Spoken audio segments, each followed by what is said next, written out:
Assalamualaikum warahmatullahi wabarakatuh. Saya Budi Afrizal, SKM MKM, selaku Kepala Dinas DP 2KB Kabupaten Aceh Tenggara. Dengan ini mengapresiasi kepada Bapak Salahuddin atas dedikasi dan kerja kerasnya sebagai Kepala Dinas DP 3A2KB dalam mengimplementasikan propernya kolaborasi, implementasi, percepatan penurunan stunting melalui Rumah Gizi Kampung. Program ini telah menjadi inovasi penting dalam mendukung upaya percepatan penurunan stunting di kampung-kampung.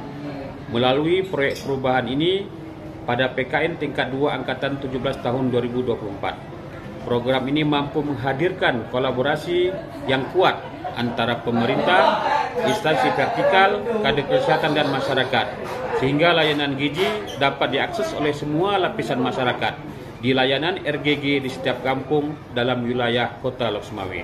Demikian, Assalamualaikum warahmatullahi wabarakatuh.